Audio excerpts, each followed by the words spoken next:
لو الحكاية فيها إن فيتو. بس هو عموما الست بتحس من قبل ما يكذب، يعني الست بتبقى عادة بتسأل السؤال وهي عارفة كويس قوي الإجابة وعارفة كويس قوي الكذبة اللي هيقولها، يعني بتبقى مهيئة نفسيا. ربنا خلق الست أصلا عندها يعني تبقى أكتر قدرة على إنها تفسر البادي لانجوج بتاع البني آدم. ربنا خلقنا كده علشان أنتي بتتعاملي مع بيبي ما بيتكلمش ولا كلمة، فأنتي بتبقي عارفة من عياطه ده جعان ولا حران ولا عايز يغير ولا عايز إيه.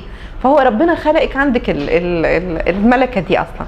بس عاده يعني تب كده للستات انه اذا اتكلمت مع جوزها وابتدى يحط حاجه بينه وبينها او ابتدى يربع ايديه او يعني يبقى في بارير بينه وبينها، ده عاده بيبقى بيكذب او مش حاسس براحه في الموضوع اللي بيتكلموا فيه، يعني مش عايز يكمل كلام فيه.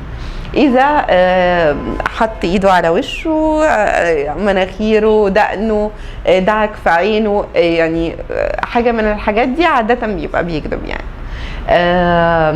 اذا كمان هي خلاص انت عارفه الزوج وعارفه او خطيبك وعارفه المود العام بتاعه عامل ازاي، فطبيعي انت هتبقي قاريه ان هو حتى لو ما عملش الحركات دي تحديدا انت تبقى قاريه ان هو اتغير، ان هو مثلا نفسه اتغير، نظرته اتغيرت،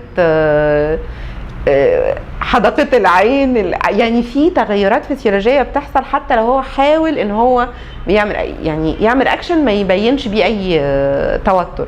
عادة في ناس بتروح حاطه ايديها تحت الترابيزة وتفضل في حالة جامدة خالص عشان ما عادة ده برضو اللي عمل فريز ده بيبقى عارف انه البادي لانجوج ممكن يفقسه، فبيبقى بيحاول بقدر المستطاع ان هو ما يظهروش.